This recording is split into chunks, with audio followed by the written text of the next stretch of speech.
What's going on, Colts Nation? I appreciate you joining me for another video where today we're going to be talking about the defense.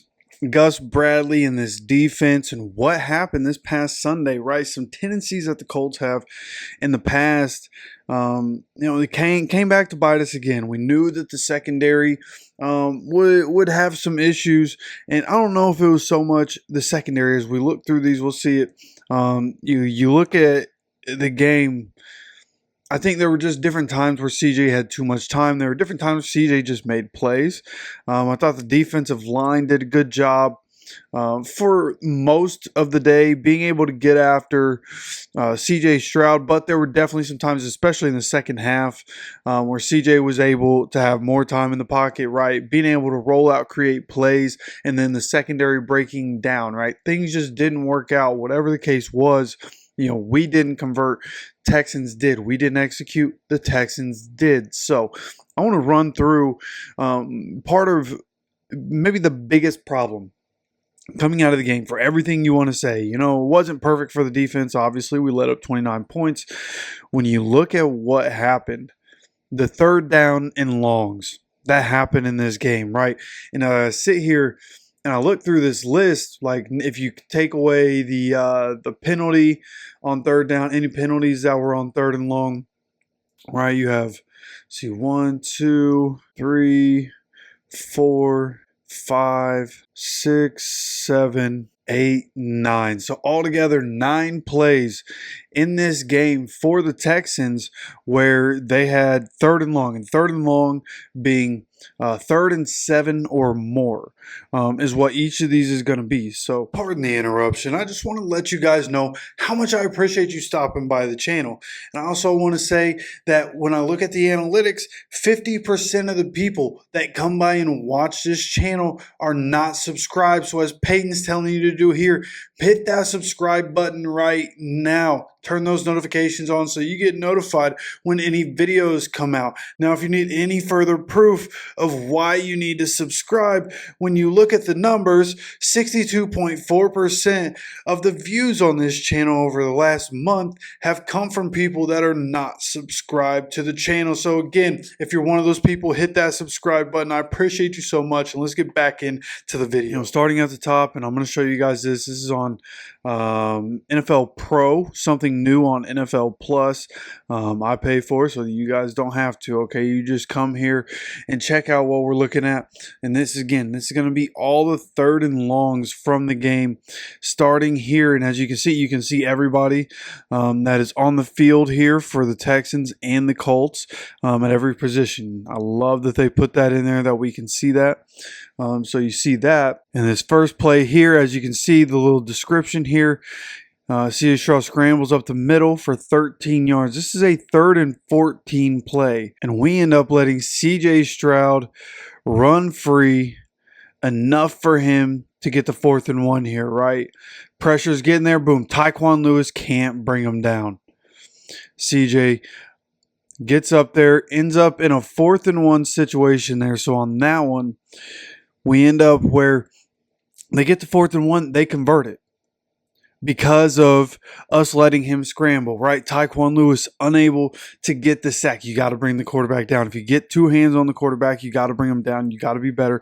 That would have been a game-changing play early on, right? As we look at this same play, this time from the end zone view, this is what I'm talking about. You look at Tyquan Lewis and Latu coming off the edge. Like, he had him, man. He had him. You just got to get there. You just got to bring him down right there. Ends up scrambling. There's a huge hole in the middle and gets upfield. And then just a couple plays later, you have this, right, where CJ Stroud finds Stefon Diggs for 10 yards here. This was 3rd and 11. Ends up getting off the field, right, for 4th and 1. Luckily, they didn't go for that one. They probably could have scored a touchdown on this drive, but they end up going ahead, kicking the field goal, making it 3-0 coming out of the first drive. But there's 2 third and longs right there that would basically let them convert. Both of them were 4th and 1, 4th and inches, whatever it was. And we're letting them get yards, and that was a constant through this game. But now as we jump forward, you can see it's the second quarter. It's 12-7 at this point. This is a third down for Houston, backed up in our territory, and this is one, and these next couple are where we actually do make the play, right? Looking from this point of view, and this is going to be a 3rd and 7, where I believe this is DeForest Buckner does his wraparound, gets the sack. We'll look at the end zone view of this as well coming up here. Just a beautiful stunt here by DeForest Buckner, and this is what we need more of, right? And this is consistency, right? We talked in the game preview. That's the word for this season, consistency. We need the consistency to be there on these third downs. All right, and then you go to the third quarter. This is the next 3rd and 7, okay? Dropping back and boom, another sack. We send pressure and a bunch of guys get there for the sack, okay? That's exactly what we need. Put pressure on the quarterback on 3rd down. You look at it from this angle, going to see EJ Speed go with the defensive line. Latu roaming around the defense. I mean, just all over the quarterback. Everybody winning their rush that time. Latu, DeForest Buckner, all doing exactly what we need them to do there. But then as we move on a little later here in the third quarter, you end up in a situation where the Texans are backed up 3rd and 14, another 3rd and 14. And in this one, CJ Stroud is going to find his guy, Nico Collins, for 19 yards. Right, putting the pressure, but letting him roll out. That's what we talked about coming into this game. Okay, and that was just ridiculous. Being able to find him being open in the middle field is crazy. You just can't play like that. And we talked about coming into this game. You have to keep CJ in the pocket. Like you want to push him off his spot, but the defensive ends needed to set the edge, keep him in the pocket, make sure that if he does want to roll out, he's within arm's reach. And there were a few different times in this game where CJ was just able to get away from our rush as he was rolling out, and he was able to make plays. In this one, this is ridiculous, right? If we end up wanting to back this up, right? Back this up. How do I restart? Here we go. And right here, I just want to look at Nico Collins. Okay, that's the receiver right here at the bottom of the screen here. Just watch Nico Collins this whole time. Just watch.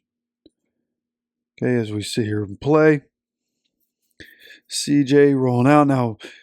Boom, and we're on him, and then we just leave him alone. And there's no one there. No one there, no one there.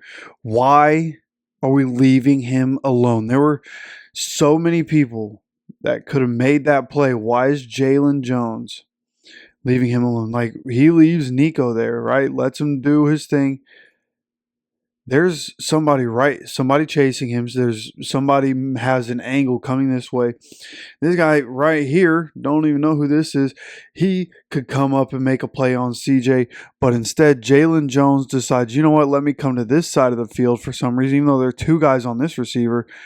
And he leaves Nico Collins wide open. You can't have it. 3rd and 14, can't get off the field. That was a massive play. Again, look at this top of the screen. It's 15-13. You absolutely cannot have that happen. And then here on this next play, right, just later this drive gets continued by Jalen Jones. So this drive overall just not good by Jalen Jones. This one is the one that got intercepted. But Jalen Jones gets hit with the holding call. Okay, this is a 3rd and 8, another 3rd and long. And because of the holding, it's only 5 yards. But guess what?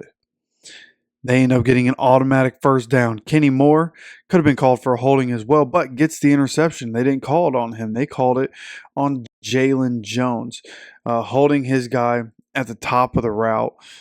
Just the things that need to be fixed. Like, it can be fixed, sure, but what we saw in this game, like, you can't have those kinds of mistakes, right? When the game is close, when you're trying to win, 3rd and 14, 3rd and 8, 3rd and 7, you're letting them just continuously get exactly what they need all game long. And this here is the last big 3rd down from the game. Chance to get off the field, down by 2 points with 2 minutes to go. It's 3rd and 11. Houston at the 29. Now, you get them off the field right here. It's going to be, I mean, they had Thomas Morstead, so he bombs balls. It wouldn't have been incredible field position, but we wouldn't have been backed up, right? We would have had a pretty good start to our drive if we're able to get off the field. Now, the thing about this one, like this one, you can't even really get mad at defense for what we just said about Jalen Jones. This was a great play by Jalen Jones. I thought he played great defense, and you guys know what's coming, right? As we get this rolling. And this was just an incredible throw by CJ Stroud. Now, Jalen Jones, in his press conference, he said that, he should have just stayed to the outside. And maybe that's true. He tried to make a play. And in real time, I thought he knocked that away. Like when I was watching it live and we were streaming, I went nuts for a second. I thought he knocked it away. Looked like incredible defense. Somehow Nico Collins makes that catch. An incredible throw by CJ Stroud. Incredible catch by Nico Collins. Also incredible defense by Jalen Jones. So that one not all bad. One of those situations where you're just not going to be able to convert, right? Just incredible play by the offense. But what we saw throughout the rest of these, right? The 3rd and 8s, 3rd and 11s, 3rd and 14s that you let the Texans convert is why we lost the game, right? You continuously and even, early on, they had 2 long 3rd downs. They ended up with 4th and 1 on both of them, right? Could have easily gotten the second one. The way Joe Mixon was running, they could have easily gotten both 4th and 1s. They end up only going for it on one of them, but, overall, it's unacceptable. You can't continue to just give up massive plays when you need it the most. And one common theme as we look through all that, okay, one common theme is that when it's 3rd and long, our guys are playing like 8 to 10 yards off. I don't know why that's the case. I don't know how that's part of the strategy. Hey, we're just going to let these guys run free and we'll just react, right? These are the best athletes in the world. When you have guys like this, you can't just let them get the ball in their hands. They make plays. They get upfield. They make plays. That's why they make big money. That's why, Nico Collins got paid. Stephon Diggs makes the money he makes. Tank Dell's going to get paid one day. Joe Mixon got paid. Like, these guys with the ball in their hands are dangerous. And it's, again, the NFL. These are the best athletes in the world. You can't continue to just let them do what they want when you get them backed up. The defense working hard to get these guys backed up in so many different situations through this game just to have, Gus Bradley's defense. And because of the way the defense is run, they end up giving up a bunch of first downs. So going forward, I want to see change. We're probably not going to see change. I want to see change, though. At some point you have to change. This game against the Packers, like, we should dominate. Because it's Malik Willis, we should dominate. But they have playmakers, man. You can't let them just get the ball in their hands, or else Malik Willis is going to come out. And a part of me hopes Malik Willis comes out, has 400 yards, 4 touchdowns, no interceptions, 60 rushing yards, a touchdown or 2. Like, Malik Willis, like, go have the game of your life, brother. Okay? As Colts fans, that might be what we need to get something to change. Something has to change. You can't keep rolling out the same defense that was one of the worst in the league last year. We're like bottom 6, bottom 7 last year. We're on pace to do it again. Giving up a bunch of yards, giving up a bunch of points. 3rd down, we were terrible. We have to be better than that. We have so much talent on the defense. You just have to be aggressive. We have a bunch of dogs. Let the dogs eat. You got to let them eat. If you keep pulling the reins back, right? Keeping that shot collar on them, you're hampering your guys by not letting them be aggressive. So hopefully something changes soon. See if it does. If not, it's going to be a long season, and we're going to have to need this offense to put up 30 points a game. So I'm going to keep running through the tape, seeing what I see.